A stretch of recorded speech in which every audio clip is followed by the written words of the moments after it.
હવે વાત કરીશું વરસાદની તો જૂનાગઢના માંગરોળમાં ધોધમાર વરસાદ વરસ્યો। માંગરોળમાં છેલ્લા 24 કલાકમાં 25 ઇંચ વરસાદ ખાબકી ચૂક્યો। જી હા, ભારે વરસાદને લઈને ડોવેજ ગામે મોટું નુકસાન થયું છે। કેટલાક ખેતરોમાં ધોવાણ થયું, કેટલાક સ્થળોએ દિવાલ પર ધરાશાયી થઈ ગઈ।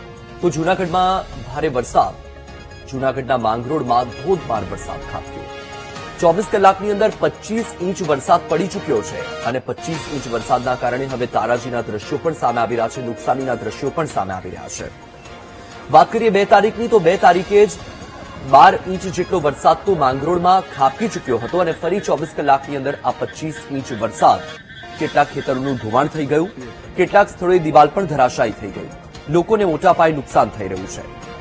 જુલાઈ મહિનાની શરૂઆત અને તેની સાથે જ વરસાદનો પ્રથમ રાઉન્ડ શરૂ થયો અને એ પ્રથમ રાઉન્ડમાં વરસાદે ધમાકેદાર એન્ટ્રી કરી દક્ષિણ ગુજરાત અને સૌરાષ્ટ્રના ભાગોને ગમરોડી નાખ્યું। જૂનાગઢના માંગરોળમાં 25 ઇંચ વરસાદ 24 કલાકમાં પડી ચૂક્યો છે।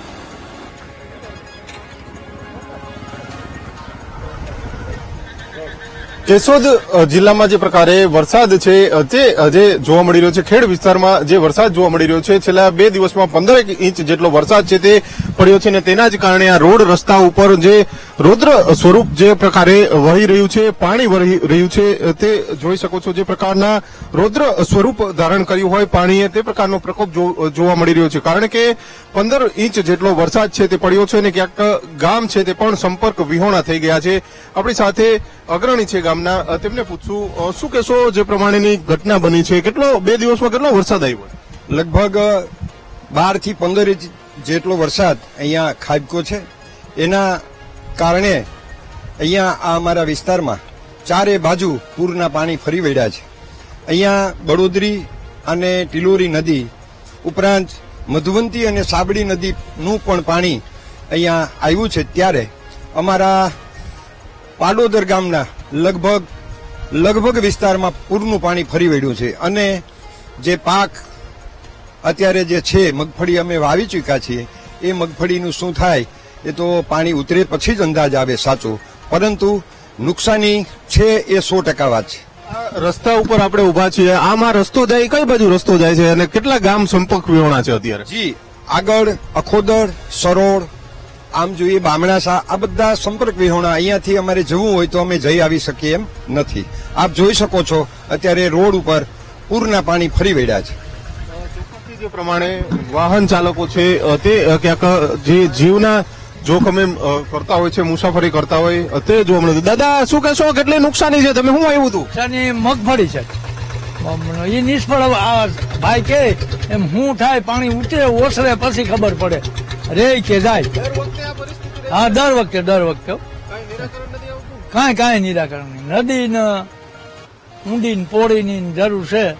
હવે સરકાર વાતું કરે, હવે જેથી થાય તેથી અમારા તાલુકા પંચાયતના સદસ્ય છે એની હારે 2 વાતું કરો।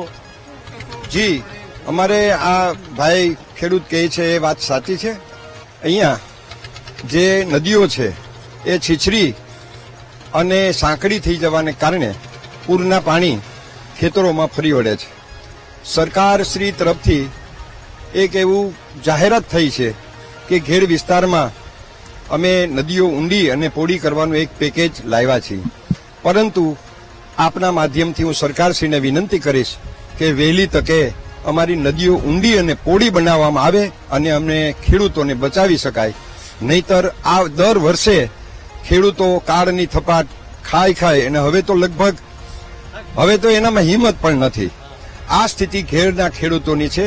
ત્યારે હું આપના માધ્યમથી ફરીવાર કહું છું સરકારશ્રીને કે તમામ નદીઓ બળોદરી, ટિલોરી, સાબડી, મધવંતી અને ઓજત, આ બધી નદીઓ ઊંડી અને પોળી કરવામાં આવે, જેથી અમારી સમસ્યાનો હલ થાય।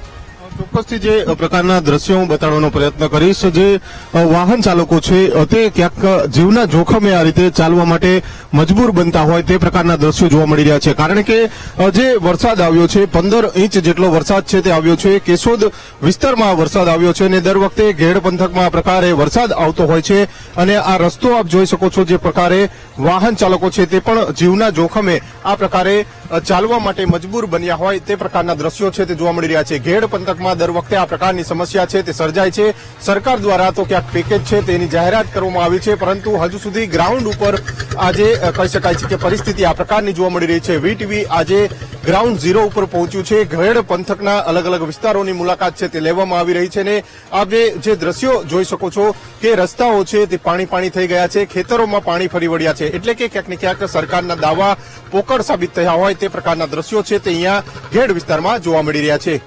કેમેરામેન જુનેદ જફાઈ સાથે ભાવેશ સુંદરબા, વીટીવી ન્યૂઝ, કેશોદ.